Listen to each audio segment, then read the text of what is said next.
आज एक जो टॉपिक है वो ऐसे है कि मैं आपको एक बात बोलती हूँ। आप सब ऑब्वियसली इस बात से रिलेट करते होंगे कि जब हम 10th में होते हैं, 12th में आते हैं, हमारी स्कूल लाइफ, कॉलेज लाइफ, और फिर हम बीकॉम करते हैं या कोई भी बीएफएम करेंगे, बैफ करेंगे, तो होता क्या है ना कि हमने फेल रिज़ल्ट देखा नहीं होता। ठीक है, प्रोफेशनल एग्ज़ाम में हम उस फेल रिज़ल्ट को देखते हैं। चांसेस होते हैं कि हमको मतलब देखना पड़े, ऐसा ज़रूरी नहीं है कि हर किसी को देखना पड़ता है, बट मेजॉरिटी एक बार आपको फेल रिज़ल्ट देखना पड़ता है, या कभी कभी 2-3 अटेम्प्ट्स लग जाते हैं। तो होता है, मतलब मेरे साथ एग्जीक्यूटिव में ये हुआ है, तो मुझे पता है कि कितना बुरा लगता है। मतलब आप 10th में ऐसा नहीं कि आप फेल नहीं हो सकते, या 12th में आप फेल नहीं हो सकते। बात ये नहीं है कि आपका रिज़ल्ट क्या आता है, बात ये है कि वहाँ पर फेल होने का मतलब ये होता है कि आपको वो एक सब्जेक्ट पर केटी लगेगी एंड आपको वो एग्ज़ाम देनी है। बट जब हम बात करते हैं प्रोफेशनल एग्ज़ाम की, तो यहाँ पर आपको वो एक सब्जेक्ट नहीं, आपको सारे सब्जेक्ट्स को वापस देना पड़ता है। अगर आप एग्रीगेट नहीं लेकर आते हो, आप हर एक सब्जेक्ट में इंडिविजुअली पास हो जाते हो, तो भी अगर एग्रीगेट नहीं होता है पूरा मिलाकर, तो आप फेल माने जाते हो। तो ये यहाँ पर फेल होना और वहाँ पर फेल होना, दोनों में बहुत डिफरेंस है। तो मैं जानती हूँ कि तब तक कभी फेल रिज़ल्ट नहीं देखना, और यहाँ पर आकर जब पता चलता है कि यार हम फेल भी हो सकते हैं, हमें कोई फेल भी कर सकता है कभी, तो वो बहुत ज़्यादा यहाँ पर मतलब लगती है वो बात कि यार ऐसे कैसे हो गया। तो हम उस टाइम पर अपने आप को कभी कभी ब्लेम भी कर देते हैं, या हमारा कॉन्फिडेंस बहुत ज़्यादा डाउन हो जाता है। कुछ लोग पॉजिटिव रहकर उस मोमेंट को हैंडल कर लेते हैं, बट कुछ लोगों को ऐसे लगने लग जाता है कि यार मैं फेल कैसे हो गई, मतलब होना ही नहीं चाहिए था, ये क्यों हो गया, ये मुझे करना ही नहीं है अब ये। तो इसीलिए मैंने ये वीडियो बनाया है कि मैं कुछ आपसे मेरा एक्सपीरियंस शेयर करूँ इससे रिलेटेड। तो गाइज़ देखो, होता क्या है ना कि जब हमको अटेम्प्ट लगता है, तो ये वीडियो इस बात पर है कि अटेम्प्ट लगने के बाद क्या हमें नहीं करना चाहिए, मतलब हमें ऐसी कौन सी मिस्टेक्स नहीं करनी चाहिए अटेम्प्ट लगने के बाद, वो मैं यहाँ पर शेयर करने वाली हूँ। तो मैं आपको सबसे पहली चीज़ तो ये बताती हूँ कि मैं जब एग्जीक्यूटिव में थी, तो मेरी जो क्लासेस थी वो अच्छी नहीं थी। मतलब आज वो मैं बताती हूँ, उसके पहले मैं शेयर करती तो शायद एक्सक्यूज़ होता, बट आज मैं शेयर इसलिए कर रही हूँ बिकॉज ऐसी भी चीज़ें होती हैं, हमेशा आपकी गलती होगी ये ज़रूरी नहीं है। ठीक है, सबके सर्कमस्टांसेस डिफरेंट होते हैं, कुछ एक अटेम्प्ट में भी क्लियर करते हैं, कुछ को अटेम्प्ट्स भी लग जाते हैं, कुछ की लाइफ में, किसी की लाइफ में कुछ हेल्थ इशू आ जाता है, किसी की लाइफ में कुछ फैमिली इशू आ जाता है, कुछ भी इशू हो सकता है आपकी लाइफ में। तो स्टार्ट आपने किया है, लेकिन उसका एंड कैसे होगा वो आप भी डिसाइड करते हो, प्लस आपके सर्कमस्टांसेस भी डिसाइड करते हैं कुछ कुछ केसेस में। ठीक है, एक्सेप्शंस हमेशा होते हैं।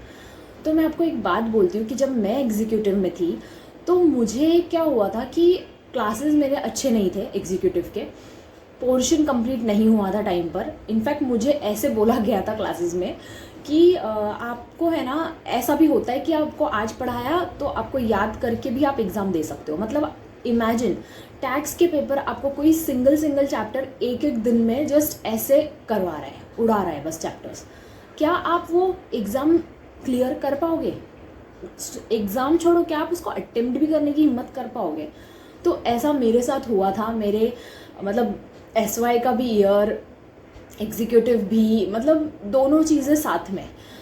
तो एक्चुअली क्लासेस अच्छी नहीं होने के वजह से, और मुझे इतनी स्ट्रैटेजी भी नहीं पता थी ऑब्वियसली कि मैं क्या करूँ, कैसे करूँ। तो मैंने फोकस किया कि मैं एक कोई सब्जेक्ट में एग्जामिशन क्लेम करने का सोचती हूँ। तो मैंने कॉस्टिंग को चूज़ किया, और मैंने बहुत अच्छे से कॉस्टिंग को किया, तो कॉस्टिंग में मुझे एग्जामिशन मिल गया था। बट हुआ क्या ना, उसके बाद आप थोड़े से डीमोटिवेट हो जाते हो।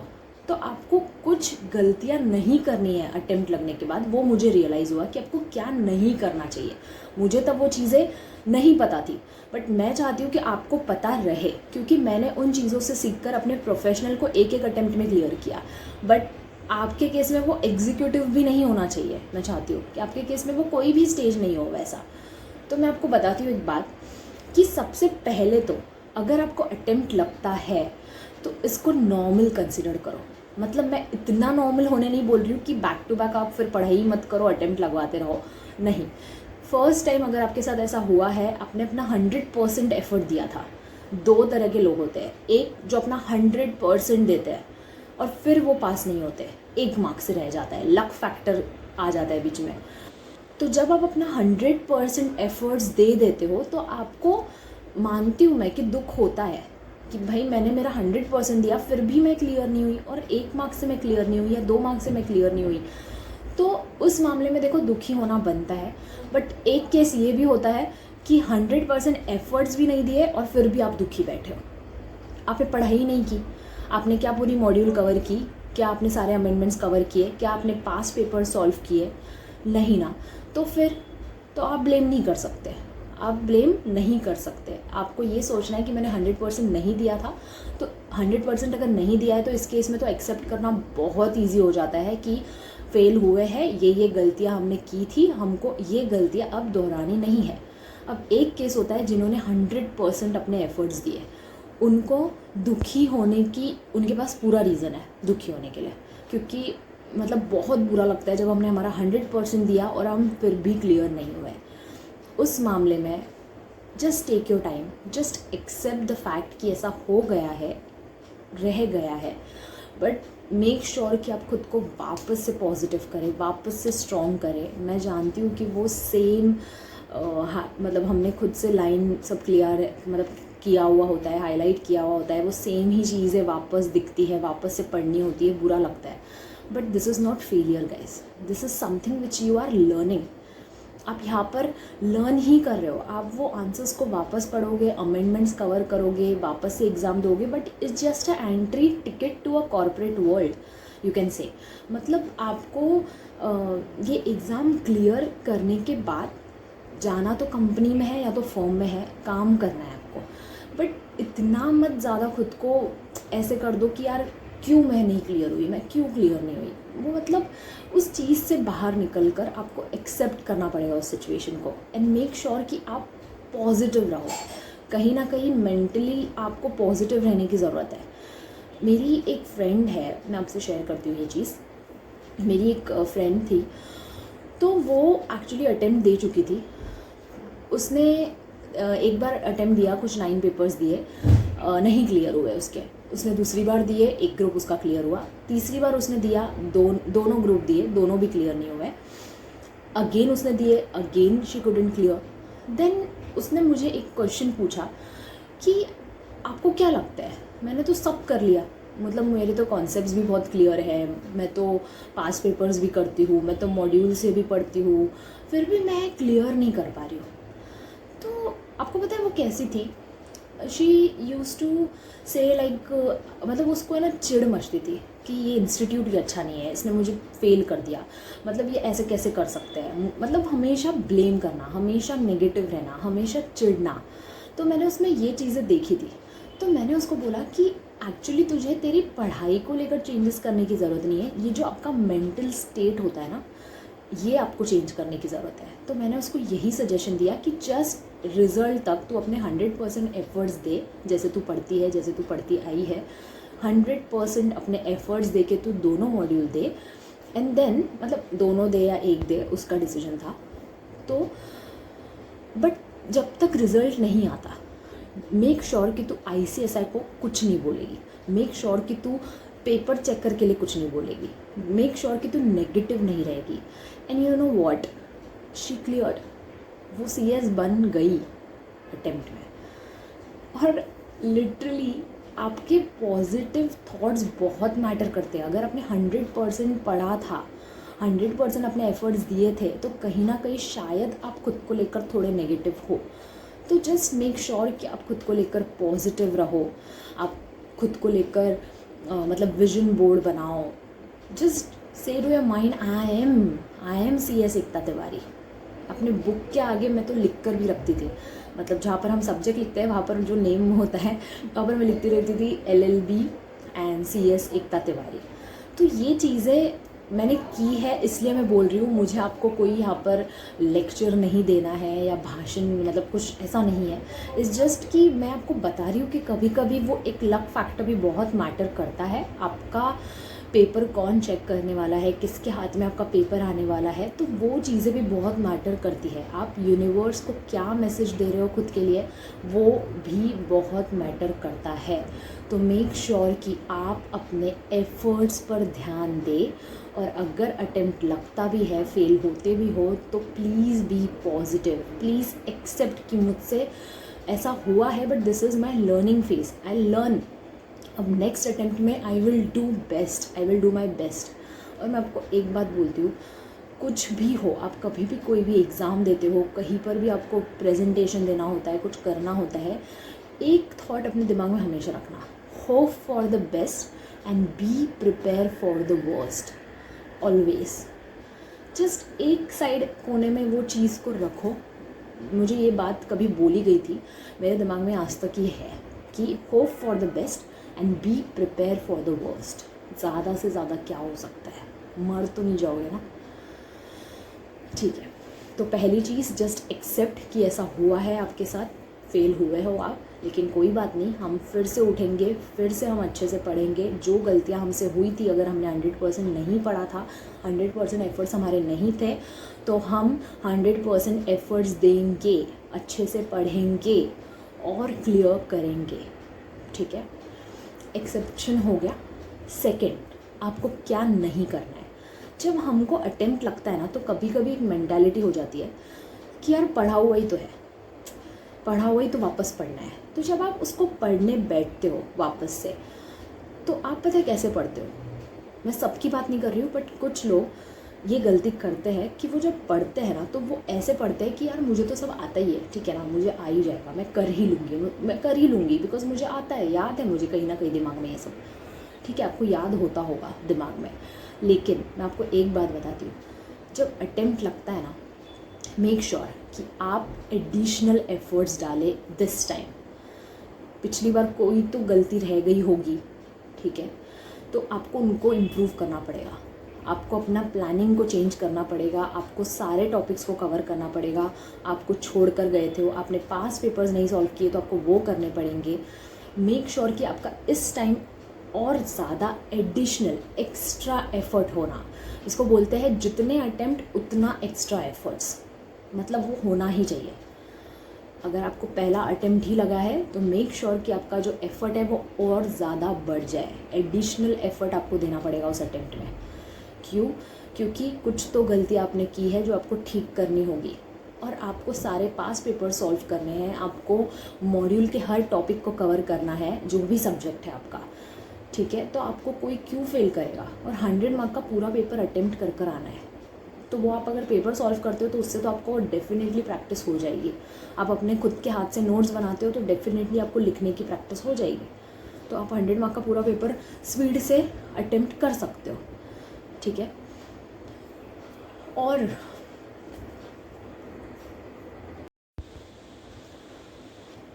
आप क्या कर सकते हैं कि प्लीज़ अपना जो एटीट्यूड है, डोंट गिव अप वाला रखना, पॉजिटिव रहो प्लीज़। अगर ऐसा आपके साथ हो गया है तो कोई बात नहीं, फेल होते हैं तो कोई बात नहीं। जितना इंसान ठोकर खाता है ना, तभी वो सीखता है। कभी कभी हमारा जो रिज़ल्ट है हमको देर से इसलिए मिलता है बिकॉज हमको कुछ सीखना बाकी था, हमारे लिए कुछ सीखना अभी भी बाकी है। और मैं आपको एक बात बोलूँ, कोई चीज़ अगर आपने सोची और वो आपको आसानी से मिल जाती है ना, तो आपको उसकी वैल्यू उतनी नहीं होती कि ठीक है यार, हो गया ना, मिल गई ना यार, क्या था मेरे लिए, तो क्या था, इट्स फाइन। लेकिन अगर कोई चीज़ आपको लेट मिले या थोड़ी लेट मिले, तो पेशेंस रखो, क्योंकि ये प्रोफेशन ही पेशेंस का है, ये आपको पेशेंस ही सिखाता है। तो अगर अटेम्प्ट लग भी गया है, तो मेक श्योर कि यार कोई बात नहीं, मैं अगले अटेम्प्ट में बहुत अच्छा स्कोर करूँगी, पास भी नहीं, मैं बहुत अच्छा स्कोर करूँगी। ये आपका एटीट्यूड होना चाहिए। मैं गिव अप नहीं करूँगी। मैं आपको एक बात बोलूँ, लाइफ में आपकी जो फैमिली होती है वो आप खुद चूज़ नहीं करते, आप जस्ट किसी फैमिली में आ जाते हो। आप कोई फैमिली में बॉर्न होते हो, आप जन्म लेते हो, आपको वो फैमिली मिल जाती है। आपको कोई चॉइस नहीं दी जाती कि ये फैमिली को, मतलब तेरे को कौन सी फैमिली चाहिए, ऐसा आपको कोई चॉइस दी जाती है नहीं। आप किस घर में आते हो, कहाँ रहते हो, ये सब आपको मिल चुका होता है पहले से। Family, relatives, everything is decided, आपके पास है सब। It's just career is the one thing which you choose. Career वो एक ऐसा होता है जो आप खुद चूज़ करते हो। ऑब्वियसली लाइफ पार्टनर भी आप चूज़ कर सकते हो, बट यहाँ पर बात करियर की होती है। तो मैं आपको ये बोल रही हूँ कि करियर एक ऐसा है जो आप खुद चूज़ करते हो। तो अगर आप अपना करियर खुद चूज़ कर वो भी नहीं कर पा रहे हो तो लालत है आप पर। मतलब यही चीज़ मैं भी सोचती थी कि यार मैंने चूज़ किया है, ये मेरा डिसीजन था, मेरी फैमिली तो जस्ट मुझे सपोर्ट कर रही है एंड मैं इसको नहीं कर सकती। ऐसी कोई चीज़ दुनिया में होनी ही नहीं चाहिए जो मैं नहीं कर सकती। इट्स जस्ट ऐसा भी क्या पहाड़ है कि मैं चढ़ ही नहीं सकती इसको। तो जस्ट मेक श्योर। और मैं आपके सामने ऐसे ही नहीं बोल रही हूँ जस्ट बोलने के लिए, भाई मैं भी बहुत रोई हूँ, मैंने भी बहुत टाइम पर गिव अप करने का सोचा है, लेकिन हमेशा फिर खुद को बोला भी है कि एकता तुझसे ही होगा, तू ही कर सकती है, तेरे लिए ही बना है, तू इसके लिए बनी है, तू कर सकती है। तो ये आपने चूज़ किया है, तो एक चीज़ जो आपने खुद चूज़ की है खुद से, जस्ट मेक श्योर कि आप उसको पूरा करें। कोई काम को शुरू किया है तो प्लीज़ उसको कंप्लीट करो, प्लीज़। तो गाइस अगर अटेम्प्ट लग जाता है तो कोई बहुत बड़ी चीज़ नहीं है। आपने बहुत बार सुना होगा कि किसी ने एग्जीक्यूटिव में उसको बहुत अटेम्प्ट लगे, प्रोफेशनल वो एक अटेम्प्ट में क्लियर हुआ, प्रोफेशनल में उसने रैंक लाया। तो ऐसे भी बहुत लोग हैं जो आपको कहीं ना कहीं इंस्पायर कर रहे होंगे। तो प्लीज़ सोसाइटी को साइड में छोड़ो, वो जाकर एग्ज़ाम नहीं देने वाले हैं। और अगर आपको कोई बोलता है ना कि मतलब अगर कोई आंटी बोलती है ना, मुझे तो बोलते भी थे लोग कि कब से चल रहा है तेरा सीएस, तो मुझे एक इनर थॉट आता था हमेशा। मतलब मुझे कभी ऐसे फ्रंटली तो नहीं पता चलता था, मतलब कोई मेरे फेस पर आकर बोल रहा है, मुझे कभी भी पीछे से ही सुनाई देता था मोस्टली कि कब से सुन ही रहे हैं, चल ही रहा है काइंड ऑफ। तो पता है मुझे एक मन में बोलने की इच्छा होती थी, मैं मेरी मॉम को बोलती थी कि उनको बोलो ना एक अटेम्प्ट देने के लिए, जस्ट ट्राई वन अटेम्प्ट, उनको बोलो ज़रा एक अटेम्प्ट देने के लिए, फिर देखते हैं, बात करते हैं। तो ये आपका कोर्स है, ये आपने चूज़ किया है और ये आपकी लाइफ है, ठीक है। आप जब बन जाओगे ना तो वो लोग पता है क्या बोलेंगे, अरे हमको तो पता ही था बन जाएगी। या फिर वो तब भी क्या बोलेंगे पता है, इतने टाइम से कर रही थी अब भी नहीं बनती क्या। तो आप उनके लिए नहीं पढ़ रहे हो। मैं हमेशा अपनी मॉम को ये चीज़ बोलती थी कि वक्त को बोलने दो, लोगों को नहीं। आप लोगों को जाके कुछ मत बोलो रिपीट में, जस्ट एक ही चीज़ बोलती है, वो है आपका टाइम। अगर आज किसी का ख़राब है तो कल अच्छा भी होगा। तो अगर अटेम्प्ट लगता है, फेल होते हो, तो आपकी दुनिया कोई ख़त्म नहीं हो गई है।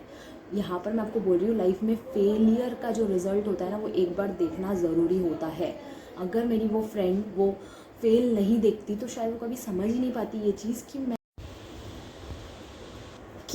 मतलब वो कितनी ज़्यादा मतलब नेगेटिव थी, या वो कितनी ज़्यादा ऐसे थी डिपेंडेंट कि अगर मुझे सीएस मिलेगा तो ही मैं खुश रहूँगी, मैं सीएस बन जाऊँगी तो ही मैं खुश रहूँगी। तो मैंने उसको एक चीज़ बोली कि अगर तेरे गाली देने से तू क्लियर हो जाती है या तेरे नेगेटिव होने से तू क्लियर हो जाती तो तू अभी तक हो जाती, बिकॉज तेरे पास कोई रीज़न ही नहीं है दूसरा कि तू क्यों नहीं क्लियर कर पा रही है।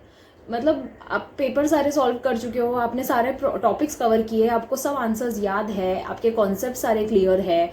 एंड मैं खुद देखती थी कि उसके कॉन्सेप्ट्स मतलब conceptual wise she was very clear, मतलब she is actually very clear, like she knows everything properly, how to do the work and everything. But तब मुझे रियलाइज़ हुआ कि यार ये चीज़ भी कितनी मैटर करती है कि आप कितने पॉजिटिव हो, आप कितना अपने आप को पॉजिटिव रखते हो। तो वो जो 100% एफर्ट्स देने के बावजूद यू आप क्लियर नहीं कर पाते हो, तो वो होता है कहीं ना कहीं आपका नेगेटिव होना भी, तो वो एक रीज़न भी हो सकता है, ठीक है। तो उसको शायद ये कभी समझ ही नहीं आता, अगर वो फेलियर नहीं देखती तो उसको शायद सीएस आज मिल भी जाता तो जल्दी मिल जाता, तो वो शायद ये चीज़ कभी समझ नहीं पाती।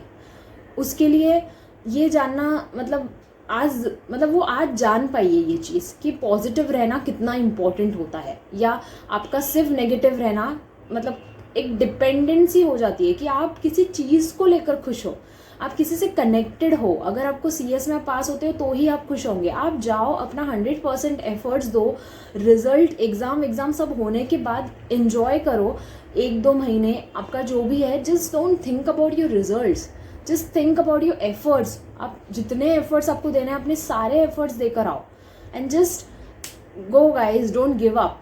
एंड ठीक है, तो मुझे बस यही बोलना है कि ये गलतियाँ नहीं होनी चाहिए। मतलब अटेम्प्ट लगता है तो ये मत सोचो कि क्या हो गया मेरी ज़िंदगी में, सब खराब हो गया है, जग सुना सुना लागे वाला आपके साथ ट्रेजेडी हो गई है, ऐसा कुछ नहीं होता है। ठीक है, फेल गिरोगे, ठोकर खाओगे तो ज़्यादा सीखोगे। ठीक है, CS में पेशेंस लगता है, CA में पेशेंस लगता है, पेशेंस लेवल टेस्ट करते हैं कोर्सेज आपके।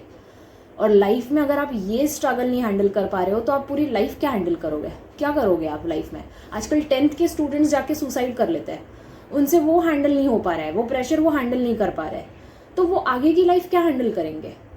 और मेरे अकॉर्डिंगली तो अगर आप 10th भी फेस नहीं कर पा रहे हो, आप 12th भी नहीं फेस कर पा रहे हो, तो आपको मतलब मेरे अकॉर्डिंगली तो फिर सुसाइड करना सही है, मेरे अकॉर्डिंगली। क्योंकि अगर आप वो ही हैंडल नहीं कर पा रहे हो तो भाई आगे तो बहुत है प्रॉब्लम, आगे तो जॉब लाइफ में तो और मतलब लाइफ आप प्रैक्टिकली देखोगे कि हम जो सोचते थे वैसा तो कुछ होता ही नहीं है, रियल लाइफ तो मतलब टोटल डिफरेंट है। ठीक है, तो thank you so much guys. ये वीडियो बहुत ज़्यादा लंबा हो चुका है ऑलरेडी और हो जाएगा।